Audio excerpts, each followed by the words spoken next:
हाय दोस्तों, मैं परवीन भारती। हम लोग का जो छूटा था वो आगे से प्रारंभ करेंगे। वैदिक लोग देवताओं को प्रसन्न करने के लिए प्रारंभ में स्तुति पाठ करते थे, बाद में यज्ञ करने लगे। यज्ञ का कार्य पुरोहित करवाता था। यज्ञ सामूहिक हुआ करते थे, जिसमें पुरुषों के साथ साथ महिलाओं की भी सहभागिता होती थी। यज्ञ में कार्य की सफलता के लिए भेंट व चढ़ावे के साथ साथ देवताओं की प्रशंसा में वेद के मंत्र गाए जाते थे। इंद्र आर्यों के सबसे प्रिय देवता थे, जो उन्हें युद्ध में विजय दिलाते थे। यज्ञ के समय ब्राह्मण वेद मंत्रों का सस्वर पाठ करते हुए आग में घी डालते जाते थे। ये मंत्र संस्कृत भाषा में थे। बहुत समय तक ये मंत्र लिखे नहीं गए। इन्हें बोल बोल कर याद रखा जाता था और दूसरों को सिखाया जाता था। बाद में इन्हें लिख दिया गया।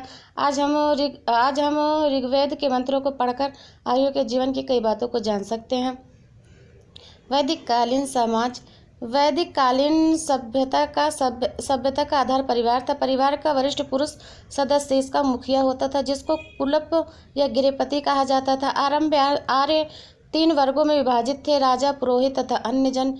यह विभाजन उनके व्यवसाय पर आधारित था, परंतु कठोर नहीं था। किंतु धीरे धीरे जो यज्ञ करवाते थे वो ब्राह्मण कहलाए, जो युद्ध करते थे वे क्षत्रिय कहलाए, जो व्यापार करते थे वैश्य कहे जाते थे। बाद में शूद्र नामक चौथा वर्ण भी मिलता है, जिसमें युद्ध में हारे गए लोग शामिल किए गए। धीरे धीरे वर्ण व्यवस्था कठोर हो गई। अब कार्यरुचि के आधार पर न होकर वंश यानी पिता के कार्य के आधार पर हो गए, परंतु योग्य व्यक्ति अपनी योग्यता के बल पर कोई भी पद प्राप्त कर सकता था। महिलाओं को उच्च स्थान प्राप्त था। वे पुरुषों के सामान्य शिक्षा प्राप्त करती थी। वेदों से हमें लोपा, मुद्रा, घोषा, सची आदि महिलाओं के नाम प्राप्त होते हैं। आर्यों के मकान घास भूस तथा मिट्टी के बने होते थे। आर्य दूध तथा उससे बने पदार्थ, दही, नवनीत, मक्खन, घृत, घी का प्रयोग करते थे। अन्न में यव यानी जौ, गोधूम यानी गेहूँ, व्रीहि यानी चावल का प्रयोग करते थे। आश्रम व्यवस्था। प्रत्येक व्यक्ति के जीवन को व्यवस्थित करने के लिए आर्यों ने जीवन को 4 अवस्थाओं में बांट दिया था। पहली अवस्था ब्रह्मचर्य की थी। इसमें बच्चा आश्रम में रहकर शिक्षा पाता था। दूसरी अवस्था गृहस्थ थी। यह अवस्था पारिवारिक जीवन से संबंधित थी। तीसरी और चौथी अवस्थाएं वानप्रस्थ और संन्यास की थी, जिसमें व्यक्ति वन में जाता था और आत्मचिंतन द्वारा ईश्वर को प्राप्त करने की कोशिश करता था।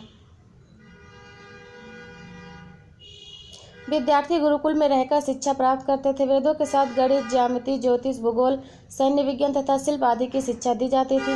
पशुपालन। प्रारंभ में आर्य पशुपालक थे। गाय तथा बैल व्यक्ति के संपत्ति माने जाते थे। ये उनकी समृद्धि का प्रतीक थे।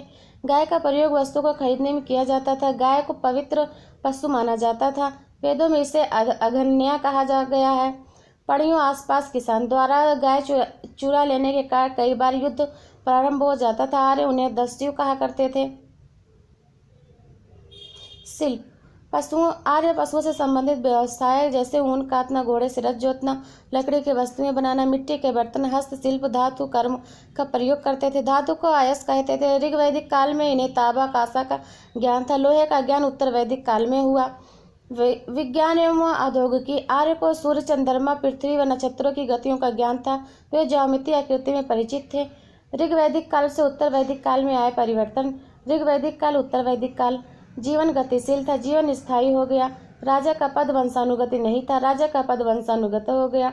वर्ण व्यवस्था नहीं थी। वर्ण व्यवस्था विकसित हो गई। पशुपालन मुख्य व्यवसाय था। कृषि मुख्य व्यवसाय बन गया। महाकाव्य रचना। रामायण, महाभारत 2 प्रसिद्ध महाकाव्य हैं। रामायण की रचना महर्षि वाल्मीकि द्वारा संस्कृत में की गई। इस ग्रंथ में कौशल के राजा दशरथ के पुत्र मर्यादा पुरुषोत्तम राम के आदर्श जीवन और कार्यों का वर्णन किया गया है। आज भी रामचंद्र जी के जीवन पर आधारित रामलीलाओं का आयोजन किया जाता है। महाभारत की रचना महर्षि वेदव्यास ने की। इस महाकाव्य में कुरु वंश के कौरवों तथा पांडु वंश के पांडवों की कथा मुख्य रूप से दी गई है। और भी जानिए। लोहे की खोज उत्तर वैदिक काल में हुई।